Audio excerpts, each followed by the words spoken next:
At exactly midnight, Arjun's phone rang. The room was dark and faint rain tapped against the window. Arjun glanced at the clock, surprised, and picked up the phone.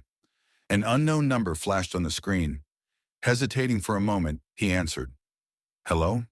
Arjun said softly.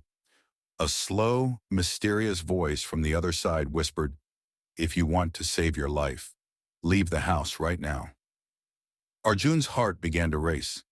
He peeked outside the window, but apart from the darkness and rain, nothing was visible.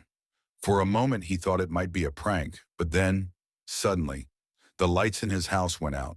Now, the only light in the room came from his phone screen. Despite the fear creeping up his spine, Arjun gathered his courage, grabbed a flashlight, and headed toward the door. As soon as he opened it, he saw a faint silhouette standing in the darkness. His voice trembled as he called out, "Who's there?" But there was no reply. Slowly he stepped outside, heart pounding in his chest. Just then the door behind him slammed shut with a loud bang, as if someone had forcefully closed it. Panicking, Arjun turned to go back inside, but the door was now locked. His phone rang again. With trembling hands he answered. The same voice whispered, "Run, Arjun. You don't have much time." By now his heartbeat was so loud he could hear it echoing in his ears.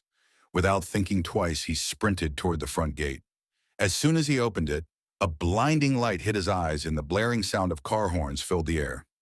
To his shock, Arjun found himself standing in the middle of a road, with a speeding truck heading straight for him. At the last second, he leapt out of the way and collapsed into the ground. His breathing was ragged, but he was alive. Slowly, he glanced at his phone. There was no number on the screen, as if the call had never happened. Arjun couldn't understand whether the call had been a warning or some supernatural trick. But from that night on, his life changed forever. Every time his phone rang at midnight, his heart pounded with fear, dreading that the mysterious call might return once again.